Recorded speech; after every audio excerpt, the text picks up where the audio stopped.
சமஸ்கிருதத்தில் ஐயர்கள் ஆயுஷ் ஹோமம் ஸ்டாலினுக்கு செய்கிறார்கள். நம்முடைய ஸ்டாலின் மனைவி போய் இருந்து கொண்டு செய்கிறார். தமிழில் அர்ச்சனை பண்ண சொல்ல வேண்டியதானே? நீ தான் தாழ்த்தப்பட்டவனையும் அர்ச்சகராக்கி வைத்திருக்காயே, அவரை கூப்பிட்டு ஆயுஷ் ஹோமம் செய்ய சொல்ல வேண்டியதானே?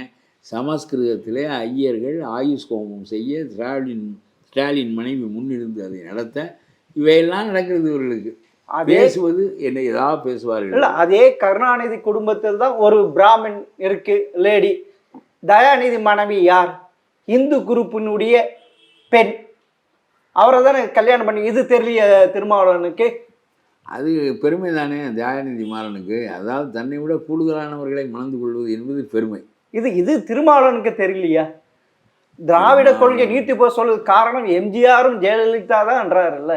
இல்லை, இதை என்ன நீத்து போனது என்று சொல்ல வேண்டிய நான் இப்போ பதில் சொன்னேன். நீங்க கேட்க இல்ல கடவுளே இல்லை, அது இல்லை, அது இல்லைன்ட்டு. கடவுள் இல்லைங்கிறது திராவிட கொள்கையெல்லாம் கிடையாது.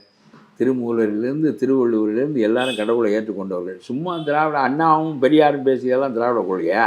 இவர்கள் எதையாவது பேசிவிட்டு போவார்கள். இறை கொள்கை என்பது தமிழனுக்கு இயல்பாக உள்ளது. திருக்குறள் கடவுள் வாழ்த்து பாடுகிறது, திருமூலன் சிவனை முன்னிறுத்தி பாடுகிறான்.